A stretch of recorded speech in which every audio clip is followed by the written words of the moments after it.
Mona Lisa. Secrets are revealed. A figure on the scene is Leonardo da Vinci. I'm sure you all know who he was. Though, in the Renaissance, which brought together all human activities, art meant science, art meant truth to life. Leonardo da Vinci was a great figure. He embodied the epic endeavor of Italian art to conquer universal values. He combined within himself the fluctuating sensitivity of the artist and the deep wisdom of the scientist, the poet, and the master. In his Mona Lisa, the individual, a sort of miraculous creation of nature, represents at the same time the species. The portrait goes beyond its social limitations and acquires a universal meaning. And although centuries have passed, we still continue to reveal secrets of that piece of art. Secret 1. Who was Mona Lisa? Over the past century, it has been proposed that Mona Lisa was a noblewoman, Isabella d'Este, Marquise of Mantua, or Costanza Diavolos, Duchess of Francavilla. Others have stared at that unsettling visage and seen the face of a man, Leonardo da Vinci himself, or the man who was for 20 years his assistant and perhaps his lover, Gian Giacomo Caprotti.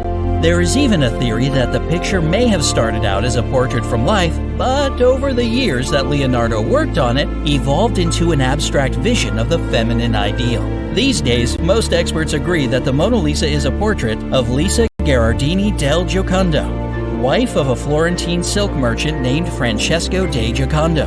It is connected with the fact that the name by which she is known in Italy and France is La Gioconda, or La Gioconda. When she sat for Leonardo da Vinci in around 1503, she was about 24 years old. Her contrapposto pose, with the body angled away from the viewer, head turned forward, was widely admired and copied by Leonardo's contemporaries.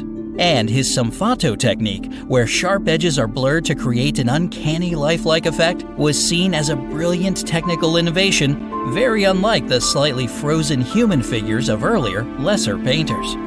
Secret number 2. The hidden initials.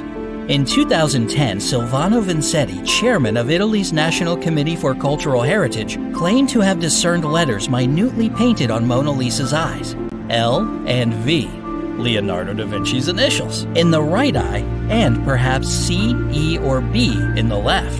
The Louvre responded that Vincetti's letters were simply microscopic cracks in the paint, but some scientists still insist that the initials definitely exist. Secret 3. The broken backdrop.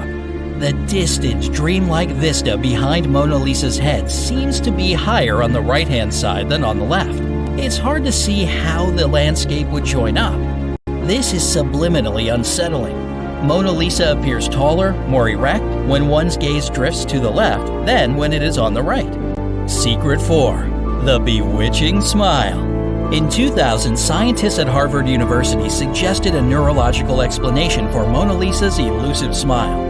When a viewer looks at her eyes, the mouth is in peripheral vision, which sees in black and white. This accentuates the shadows at the corners of her mouth, making the smile seem broader. But the smile diminishes when you look straight at it.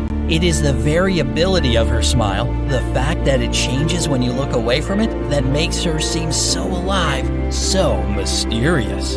A clear smile is much more apparent in the low spatial frequency images than in the high spatial frequency image. Thus, if you look at the painting so that your gaze falls on the background or on Mona Lisa's hands, your perception of her mouth would be dominated by low spatial frequencies, so it would appear much more cheerful than when you look directly at her mouth. Leonardo used the same technique not only on La Bella Faunière, but also on the recently discovered drawing La Bella Principessa.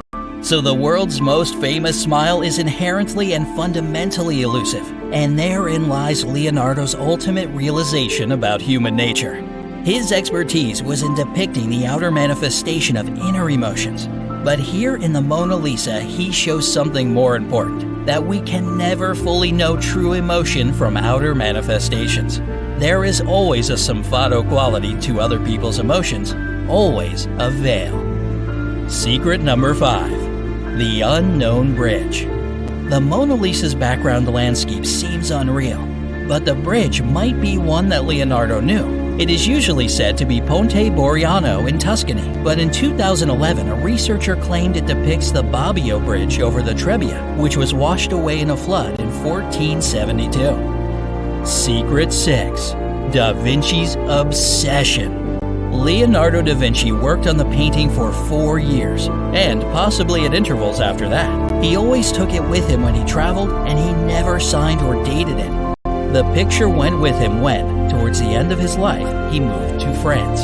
It was sold to his last patron, King Francois I, and remained out of sight in the royal collection for almost 200 years. In 1799, Napoleon came across the painting and commandeered it for his bedroom. Only in 1804 did the Mona Lisa go on public display in the newly founded Louvre Museum.